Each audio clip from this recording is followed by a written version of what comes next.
I welcome the opportunity to contribute to this debate, and I acknowledge the fact that what we're speaking about is an issue that has been created for us because of events abroad, horrific events with Russia invading Ukraine.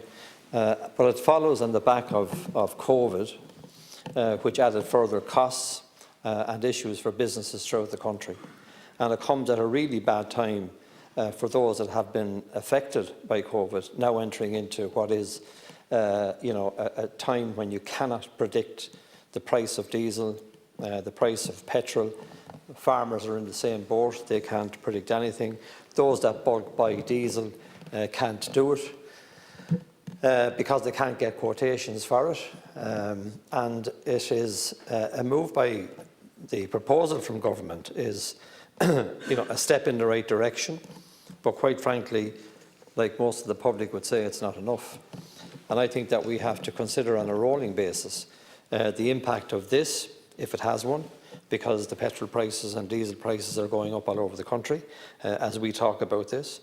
And I think that there will have to be a European-wide effort made to deal with the issues that are confronting our different sectors. I want to mention the haulage sector, which is my own background, and say that I have never had as many calls from hauliers right across the country telling me how bad it is in relation to the price of diesel, the ordering of diesel, and the extra expense that's being put on them that they cannot cope. Likewise with petrol, people tell me that, and I see it for myself, going to work in rural Ireland is completely different because we don't have a public transport system. They are looking to the government to take far greater action than what is being taken in the proposal here this evening. And I am concerned about the older people in society, those that are pushed to the pin of their collar already and not able to make the extra costs of heating their home, not able to meet those costs. So they make the choice between cutting down on what they eat or heating the home, and that's a fact. And like most people in this House, and I'm sure you too, Minister, in your constituency office, I've never had as many phone calls from as many members of the public as I've had during the course of today, expressing deep anger and frustration that there isn't a plan beyond this to deal with the issues that have arisen and the issues that are likely to arise out of this war. So as we plan and make decisions here, we're not doing it in real time. So already the impact of these high costs have already been carried by businesses. They're already being carried by households and the people that are in fuel poverty. That has happened.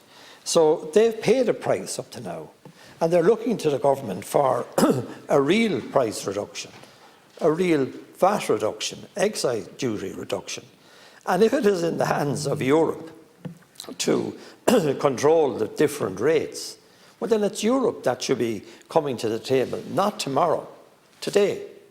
And we should be making the decision with our European partners to bring down the prices even further. And we will not be thanked for not having a plan into the course of the next few weeks. And I don't think that this will be enough. I see at the forecourts, domestic users of heating oil filling up tiny tanks that you can carry back to their home to heat their homes. How long more can this be sustained?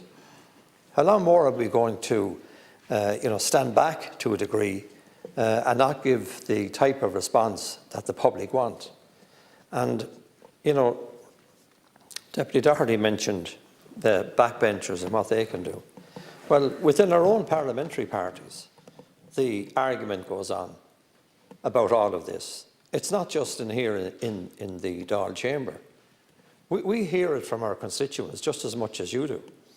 And I'll go along with this decision this evening based on the fact that it's a change, and a change in the right direction.